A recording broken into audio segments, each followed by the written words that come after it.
So this is another quick challenge, Elf Hunt, based on the famous and well-known duck hunting game.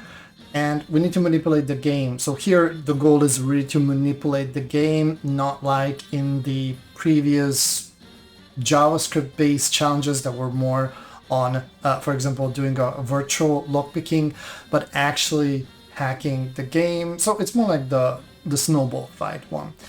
Let's see how you can solve this. Now the challenge itself is based on Pixel Island. We need to go to the Rain Roaster Cliffs, I think. It's pretty hard to read it out from this font. And we haven't been on this one. We already been on Pixel Island, but we had zero goose or geese on that location. That was that underground cave or something like that, place where we found the second cartridge for the Game Boy game. So this is a new location, and there is a goose on this location, so we're going to add another decoration to our sails.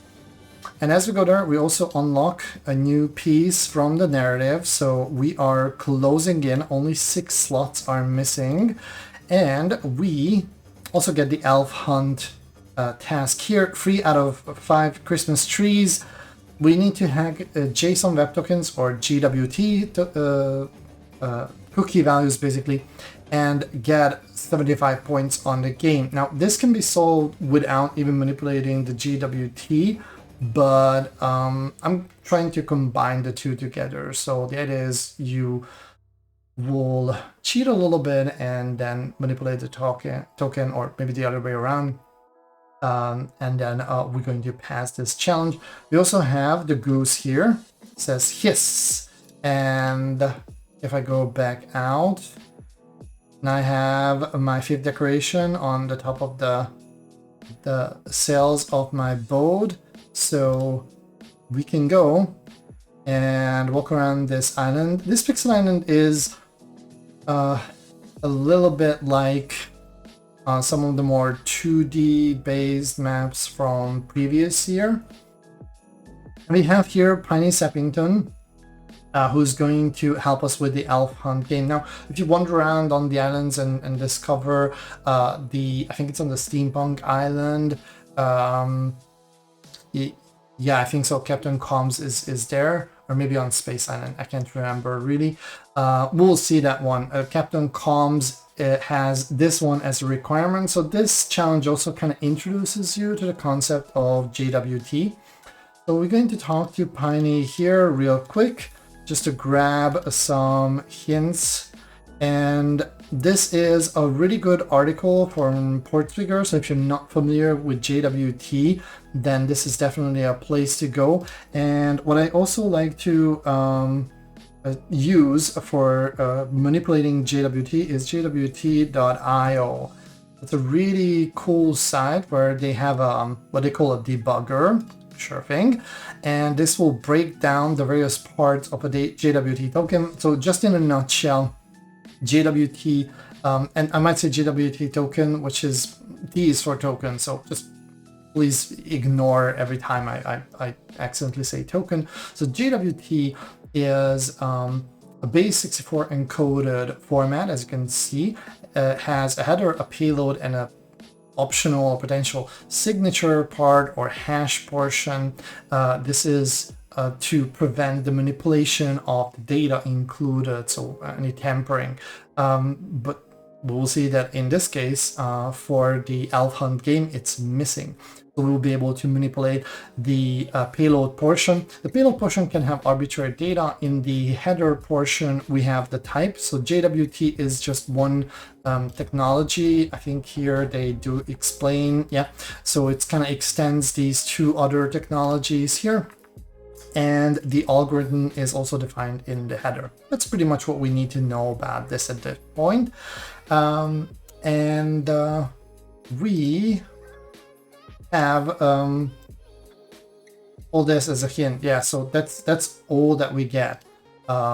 as a starting point, and then here's the game. Now I do run this with the Burp Chromium browser, so I can observe the traffic here as we start the Elf Hunt game. You can see that elfhunt.org is where the game hosted, so let's filter for Elf Hunt here. I already did a quick run on this to make sure that I'm going to be able to go through the steps. So this one sets a cookie value for us, this JWT token, Elf Hunt JWT. I can already see from the dot here that this token does not have a signature part. There's nothing here. We have in the payload part speed equals -500, whatever that means. So here there's some explanation on Elf Hunt. We need to take some snowballs and score 75 points in the game. Sounds pretty easy. There's no time limitation or anything, but the elves are a little bit fast. Plus, whenever I try to shoot them, they quickly change direction. So it's not impossible to shoot them like this. I just managed to do 1, 2. So if you have good reflexes, I guess you can do play to win. But it's not easy. Okay, so alternative ways to do this. Now, I'm not really sure why, but the Burp Suits JWT token parser is... I wonder why is it not even showing up as an extension. So maybe I will check this one later and make sure that it is installed. But it doesn't really seem to even pick it up. Yeah, it's turned off. Interesting. Okay. I'm gonna put back the JWT editor here. Let's see if this one, not intruder, this one fixes the problem. Oh yeah, okay, cool. So we do have here this JSON web token, and we can use this editor as well. Oh, this is for a different challenge. I'm going to get rid of this one before we do that challenge. Is there a way to delete it? Yeah. I can delete this one. So this is more to use keys for validation, so it will not help us much. But this one also breaks down these tokens. Now to manipulate these, we still need to grab the base64 part. And well, I'm gonna just use this to craft an entirely fresh one. And this is just base64, so I can use Cyber Chef. And let me just actually grab the URL for Cyber Chef. I think it's gonna be easier. Yep. Maybe I'm even going to bookmark this for later use. And I think we also need jwt.io later. So I'm going to bookmark, even the Portswigger one we don't really need later, but just these two. All right. I would like to manipulate just this last portion here. So again, this is nothing but the payload speed E is set to -500. We're going to check the JavaScript code later.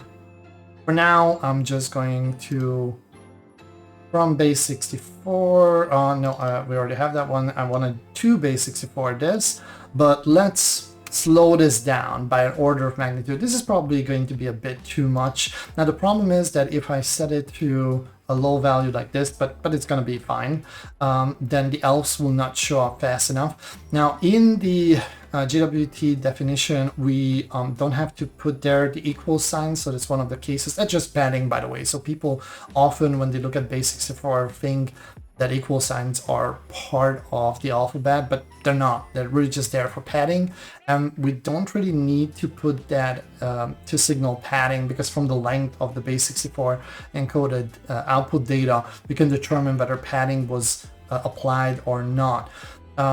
So I'm just going to grab this portion of the base64 and modify this, and then I'm going to go to the challenge.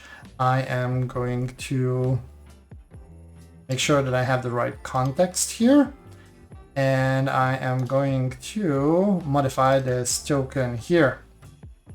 to 50. Now the elves are still super fast, but the second time I go to this game, we will see no set cookie value. We already have a cookie value set, and this is going to be valid. So this is not being overridden by the application. We also have here some nice formatted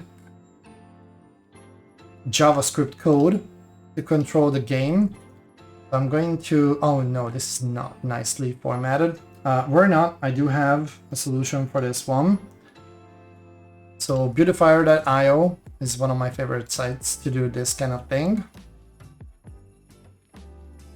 Okay, let's just get rid of the tabs here. Oh, I'm intercepting. Let's just give it a go. Much better now. All right, so there's one value that we want to pay attention to, which is the score value here. You can see this validation happening here. So this will be interesting for us later. But what we want to do now is just get back to this game.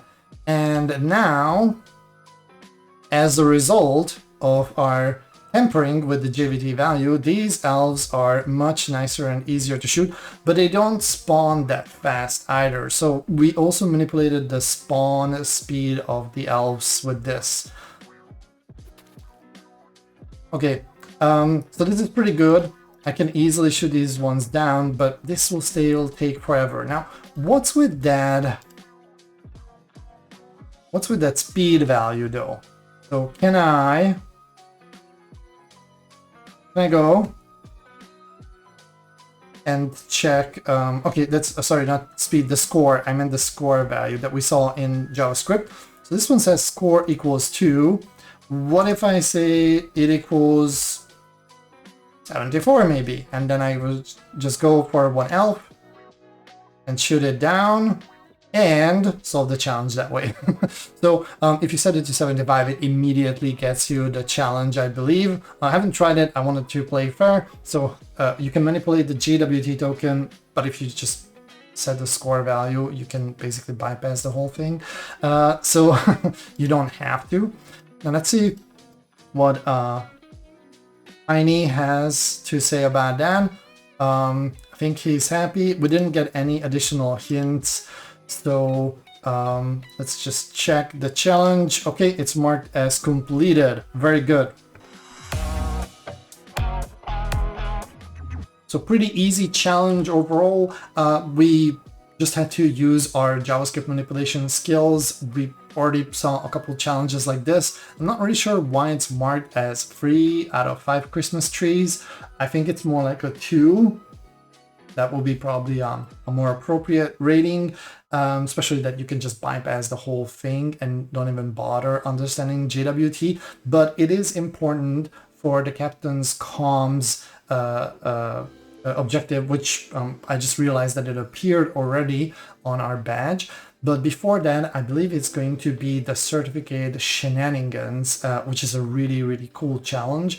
So, and that is part of the main storyline, basically. So we're going to get started with the end game portion. If you're interested how those more complex challenges look like, then just join me in the next video.